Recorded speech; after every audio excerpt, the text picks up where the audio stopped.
So, Catherine, welcome to the Archdiocese of Saint-Boniface, even if it's from so far away. Good morning, Catherine. Thank you very much for the opportunity to be with you and to speak to you. It's wonderful to be here. So when I think of adult formation and the formation of adult leaders within our communities, within our parishes and our dioceses, I think a lot about my experience over the last 20 years. And on numerous occasions, I have met with adults as they have attended sessions or deliberate formation programs to deepen their own understanding of their faith. And I would say in my travels across this country, one of the common elements is that people in diocese and parish leadership speak about the need for adults to be better equipped to speak about their faith. And I don't think that that's news in the church. I would say that my parents, who are my father's 78 years of age, that my dad was no more articulate in the way that he spoke about his faith as an adult than people today would be. I think one of the biggest differences is that for my dad and for my mom, they grew up in a society that supported a Christian culture and indeed supported a Catholic culture. So it was very different for people at that time. I think today we encounter people who want to be better equipped when they speak about their faith.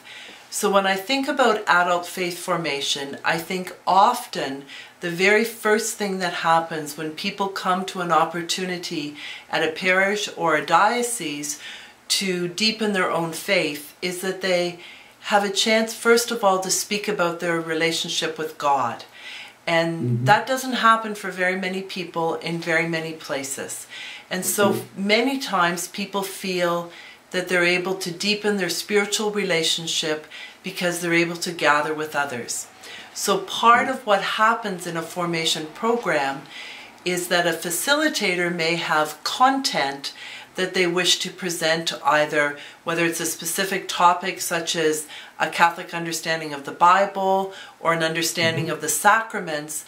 What inevitably happens is that participants need an opportunity to engage with that content and to really think about how does that content affect their life and how are they going to live differently because of it. My own experience has taught me that more often than not, people engaged in adult faith formation are really engaged in spiritual development and deepening their relationship with God.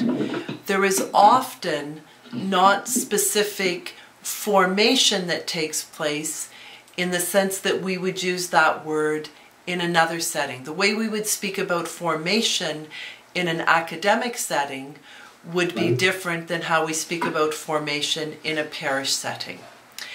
And so for many, many people who come to an adult faith session, they really leave, whether it's a lengthy formation program or a short formation program, they leave with a deeper relationship with God.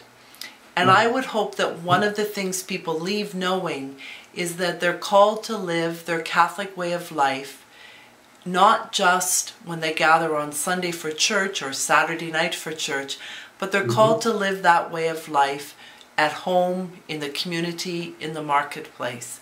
And I think that many people would say that one of the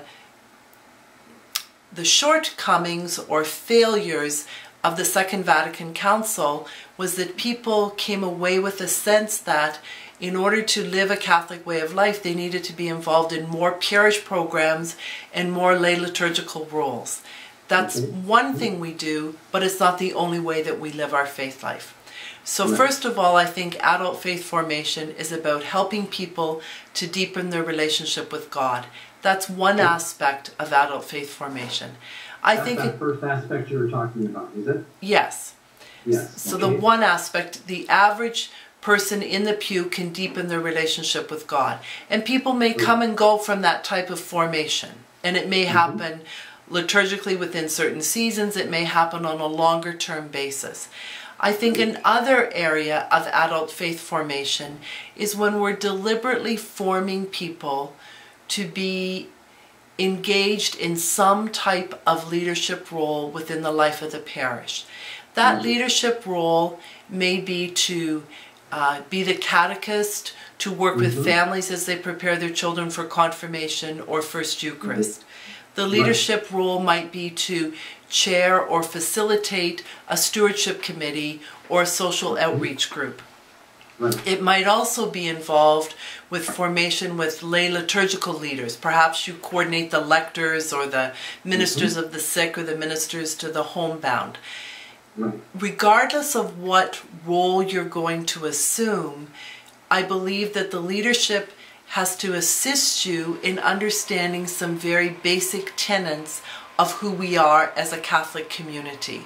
So I would hope that someone who is engaged in any form of leadership, so for instance preparing adults for initiation or children for confirmation, that they would have an understanding that really and truly everything that we do in our life as Catholics ties into Sunday, to our weekly celebration of Eucharist. It ties to there, and we live that out.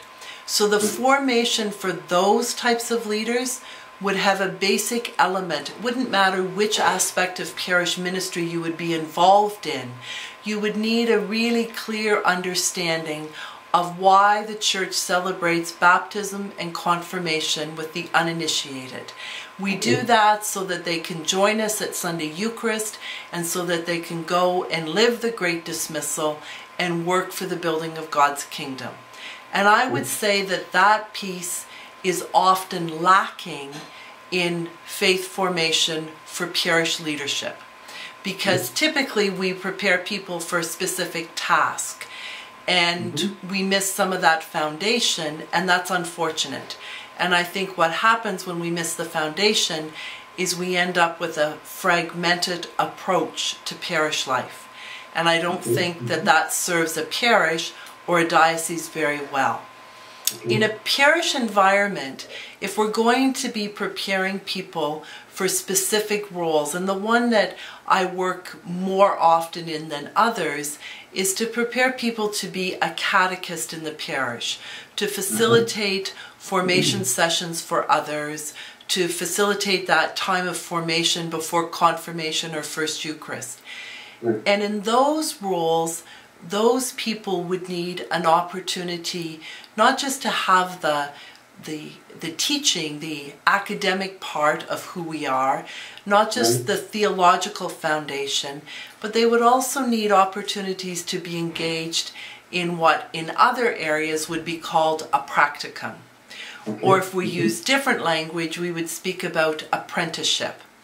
And apprenticeship is a word that's used frequently when we speak about the initiation process for adults and children, that they are apprenticed into a Catholic way of life. And I think a catechist or a leader of any program, whether it's a youth program or an adult faith program, needs to be apprenticed into that role. And that means walking with another person, spending time together, practicing the facilitating, and having opportunities for good, genuine critiquing of what went really well, what needs to be changed.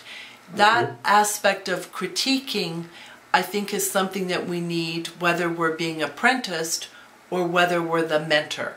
So if we're the mentor, we need to be engaged in that critiquing with others so we find how well we have done at meeting the hopes or the expectations of the participants in a program. And that, for me, that critiquing part has been absent in many times of formation.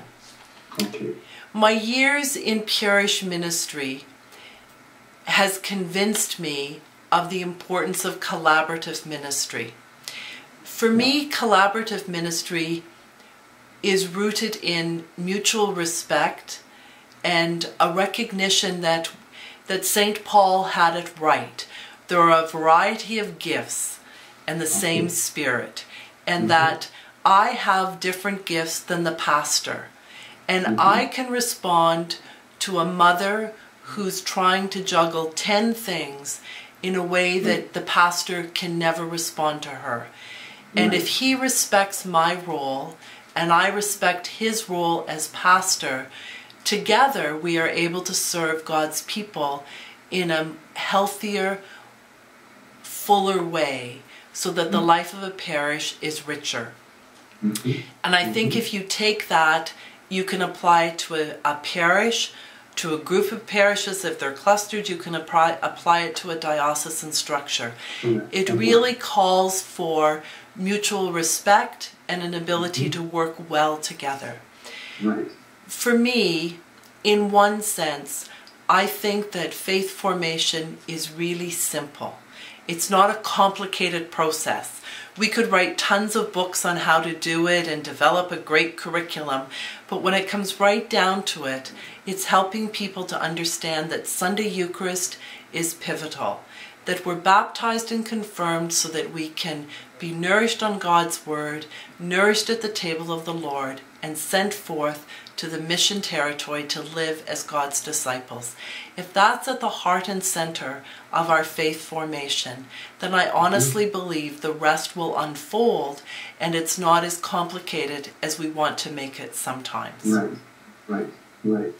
Are there any particular models, Catherine, that you are aware of, or any particular effective parishes where we could look to as guides, as mentors, if you wish, in this particular process that you outlined for us? I'm not sure whether I would feel comfortable naming particular parishes or programs, because I think one of the things that's crucial is that opportunities for adult faith formation are tailored to the specific dynamics within a diocese or a parish.